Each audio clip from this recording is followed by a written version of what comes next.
friends, it's Gwen. I hope you're feeling festive because today I'm making the cutest little Christmas mini albums.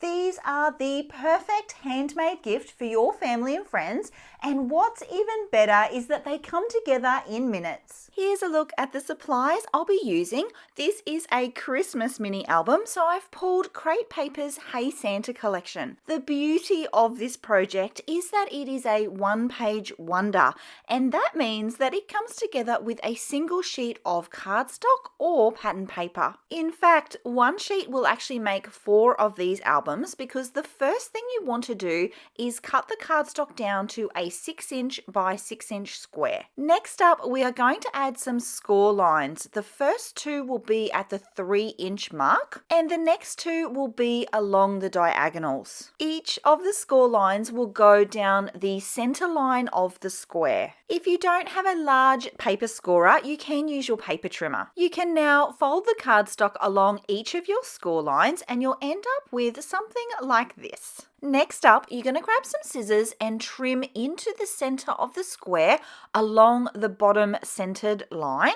I then need you to grab a pencil and mark every second triangle. So your sheet now should look like this. That's the base of the album done, and from here you have oh so many options. These make amazing gifts and you can make them in any theme you like. I've pulled out the coordinating 6x8 paper pad, and I found for best results you want to choose 2 coordinating but contrasting pattern papers. I'm running with quite a traditional colour scheme here, so I've gone with a majority white print and then this really cute dark green print. Now, you need to cut 2 in the white and 2 in the green, and the squares are 3 inches by 3 inches. Remember, we marked those triangles with the little X's? Well, here is why. The 3x3 squares are going to cover up the entire surface of that red square. However, they are only glued down on the sections that are marked with the X. So you can see there, half of the square is glued down and the other half is not. So work your way around the square, making sure that you're only adding your liquid adhesive to the sections that are marked with the X. You'll also want to alternate your paper, so a green square, then a white square, then a green square, then a white square. If you are making this for the first time, I would recommend that you choose a print on your pattern paper that can go in any direction, so a geometric or like a floral print, or in this case stars, because here's where I ran into a little bit of trouble. I didn't fully plan this out and I had glued this piece down and then realized that I think it was actually upside down. You can see here in a moment that I actually construct the album. See how I'm folding the album up?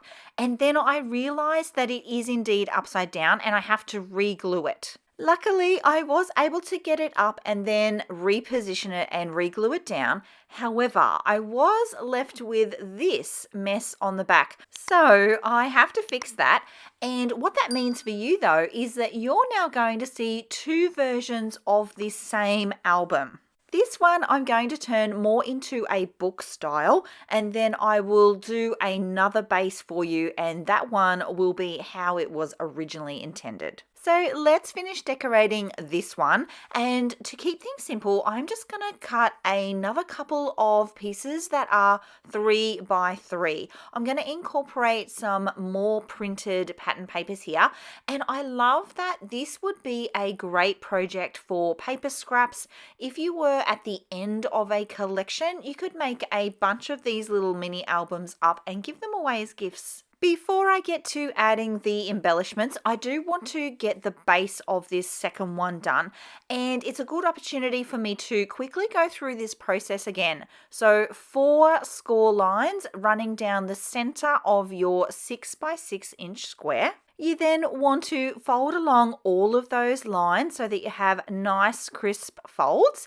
Then with your scissors, cut up into the center in that bottom centered line. It's time to mark our triangles and you'll end up with something that looks like this. Second time around, I've learnt my lesson and I am going with prints that can be viewed in any direction. So I'm going to go with this cute little plaid and then this coordinating plaid in a darker tone. So yes, contrasting colors works really well here, and any kind of pattern that is viewable from any direction. I have my triangles marked so I know which triangles need to have the liquid adhesive added, and then I'm going to very carefully position the 3x3 square on top. I can then fold back the triangle so that it's very clear that half of that square is attached to the base and the other half is not.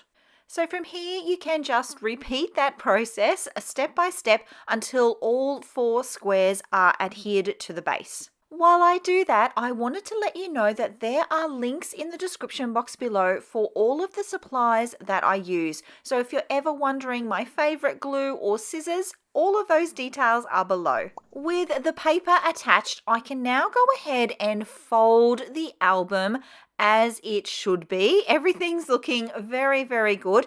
I am just going to burnish those edges a little bit so that when you go to fold it, it folds nice and easily. It's actually quite cute how it folds in and around on itself. I now have my 2 mini books ready to decorate, and I want to share with you 2 different ways to secure them. They do naturally want to sit open, but I've got a workaround for that. You will need to keep the insides of the albums quite flat, so I see that as an opportunity to pretty up the front covers and add in a few extra layers. If you want to add any chipboard elements or use 3D foam tape, the cover is the place to do it. I'm going to do a quick sweep through all of the embellishments that I have.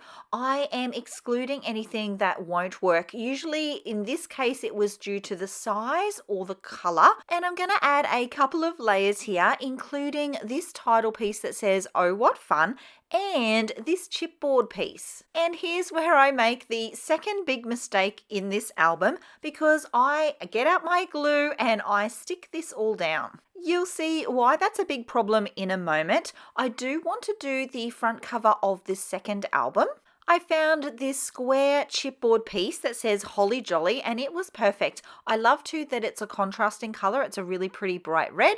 So I'm just going to add some liquid adhesive and glue that to the front of this album. This one I absolutely meant to glue down, so I am going to make sure it is super secure. I really do love just how this album stacks. It's so fun. Okay, so on to the closures, and the first album's going to have a pretty simple one. I found this twine in my stash, and I'm actually going to thread through one of these really pretty charms and then just wrap that twine around the album. I can then really easily secure this with a bow. This would be one of the easiest ways to secure the albums.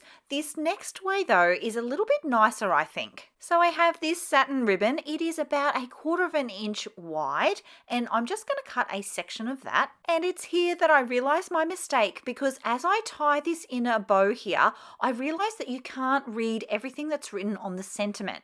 And ideally, I want that ribbon to go behind there.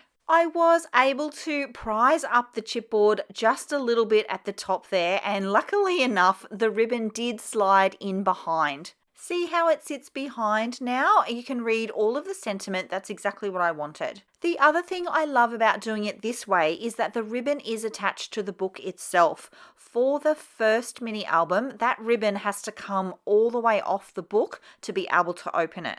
And doesn't that look cute? I really love the bow on the side. You can add all kinds of things to the inside of these albums. Little flip out pockets, tags, and of course photos work really, really well.